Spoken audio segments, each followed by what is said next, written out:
नमस्कार दोस्तों, आज है 25 मार्च 2026 और हम बताने जा रहे हैं आज की मायावती जी से जुड़ी 10 बड़ी खबरें। लेकिन आज की सबसे बड़ी खबर यह है कि प्रधानमंत्री नरेंद्र मोदी और मायावती ने की बड़ी मुलाकात, जिससे सियासत में हड़कंप मच गया।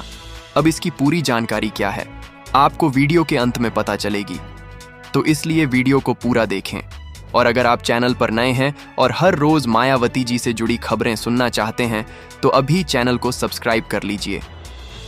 तो अब शुरू करते हैं पहली बड़ी खबर। बहुजन समाज पार्टी की प्रमुख मायावती ने हाल ही में अपने कार्यकर्ताओं को स्पष्ट संदेश दिया है कि वे केवल चुनाव के समय नहीं बल्कि लगातार जनता के बीच रहें। उन्होंने कहा कि जनता से सीधा संपर्क ही पार्टी की सबसे बड़ी ताकत है, इसलिए हर कार्यकर्ता को अपने क्षेत्र में लोगों की समस्याएं सुनकर उन्हें उठाना चाहिए। दूसरी बड़ी खबर, मायावती ने उत्तर प्रदेश में कानून व्यवस्था को लेकर भी चिंता जताई है। उन्होंने कहा कि अपराध की घटनाएं लगातार सामने आ रही हैं और आम जनता खुद को सुरक्षित महसूस नहीं कर रही है।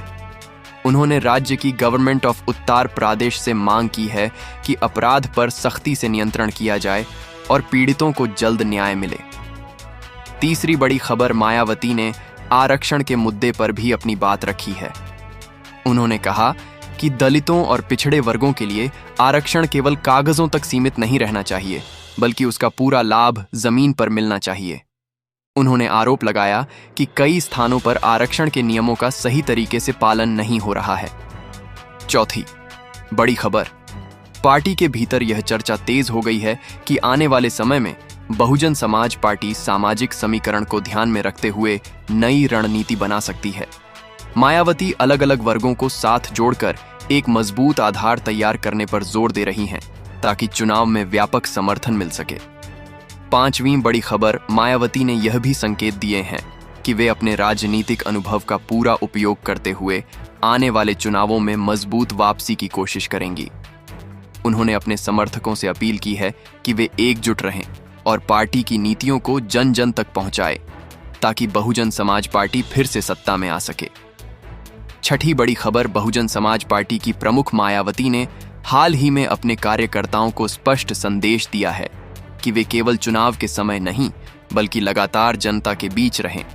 उन्होंने कहा कि जनता से सीधा संपर्क ही पार्टी की सबसे बड़ी ताकत है, इसलिए हर कार्यकर्ता को अपने क्षेत्र में लोगों की समस्याएं सुनकर उन्हें उठाना चाहिए। सातवीं बड़ी खबर, मायावती ने उत्तर प्रदेश में कानून व्यवस्था को लेकर भी चिंता जताई है। उन्होंने कहा कि अपराध की घटनाएं लगातार सामने आ रही हैं और आम जनता खुद को सुरक्षित महसूस नहीं कर रही है। उन्होंने राज्य की गवर्नमेंट ऑफ उत्तर प्रदेश से मांग की है कि अपराध पर सख्ती से नियंत्रण किया जाए और पीड़ितों को जल्द न्याय मिले। आठवीं बड़ी खबर, मायावती ने आरक्षण के मुद्दे पर भी अपनी बात रखी है। उन्होंने कहा कि दलितों और पिछड़े वर्गों के लिए आरक्षण केवल कागजों तक सीमित नहीं रहना चाहिए, बल्कि उसका पूरा लाभ जमीन पर मिलना चाहिए।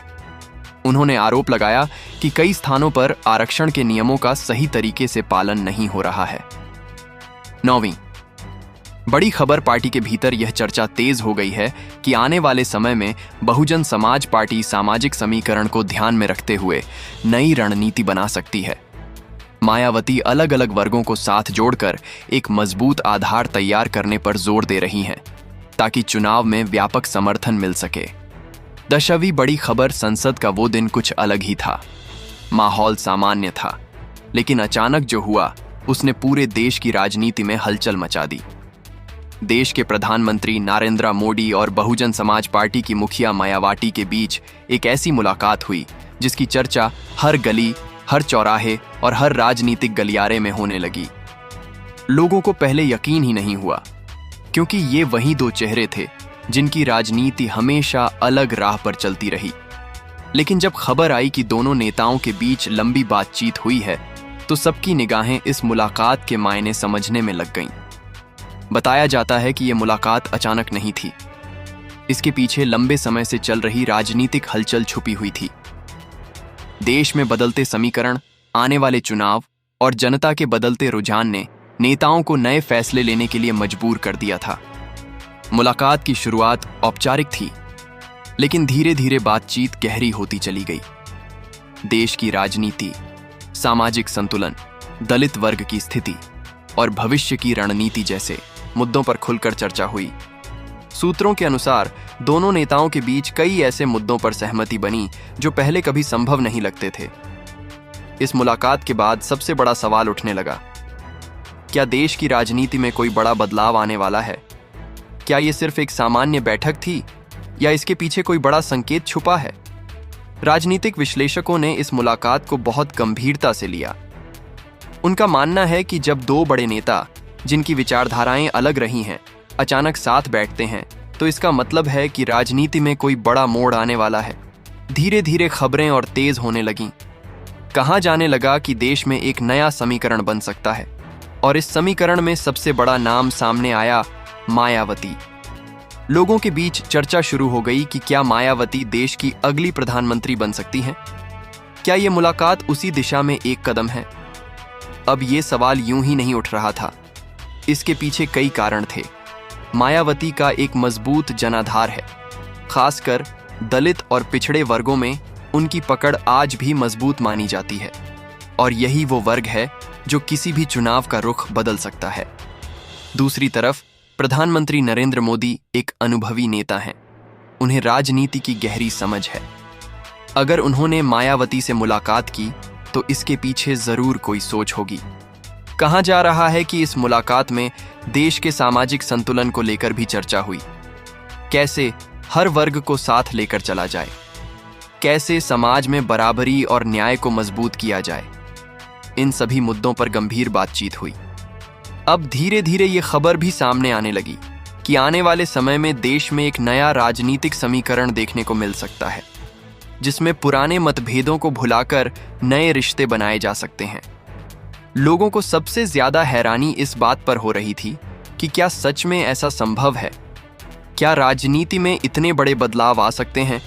लेकिन इतिहास गवाह है, राजनीति में कुछ भी स्थायी नहीं होता। जो आज विरोधी है वो कल साथ भी आ सकता है और यही राजनीति की सबसे बड़ी खासियत है। इस मुलाकात के बाद मायावती के बयान भी बदले बदले नजर आने लगे। उन्होंने अपने भाषणों में सामाजिक न्याय, समानता और देश के विकास की बात और ज्यादा मजबूती से उठानी शुरू कर दी। वहीं दूसरी तरफ प्रधानमंत्री मोदी ने भी कई मौकों पर दलित वर्ग के उत्थान और सामाजिक समरसता की बात की। इन सब बातों को जोड़कर देखा जाए तो तस्वीर साफ होती नजर आने लगी कि देश की राजनीति एक नए मोड़ पर खड़ी है। अब सवाल ये नहीं था कि मुलाकात हुई या नहीं, सवाल ये था कि आगे क्या होने वाला है। क्या देश को एक नई दिशा मिलने वाली है?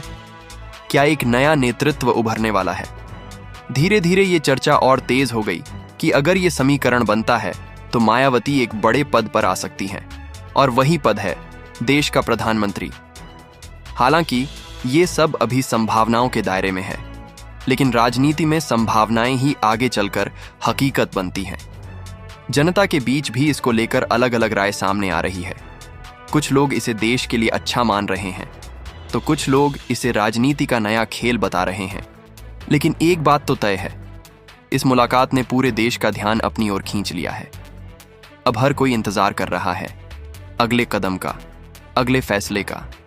क्या ये मुलाकात सिर्फ एक शुरुआत है या फिर ये एक बड़े बदलाव का संकेत है?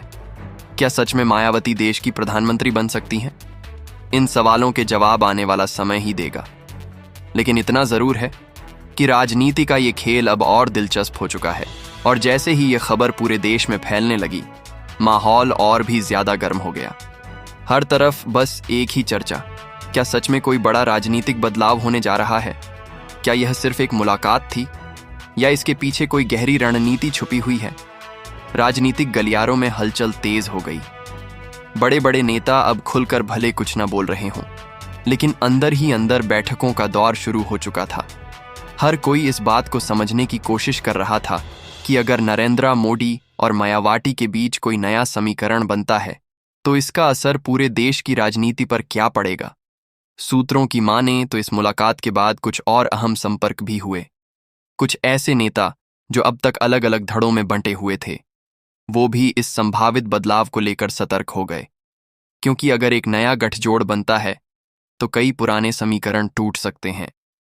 धीरे धीरे यह बात भी सामने आने लगी कि इस पूरी रणनीति का केंद्र केवल चुनाव नहीं है, बल्कि एक लंबी राजनीतिक दिशा तय करने की कोशिश है, जिसमें सामाजिक संतुलन, वर्गों का प्रतिनिधित्व और सत्ता में हिस्सेदारी जैसे बड़े मुद्दे शामिल हैं। बताया जा रहा है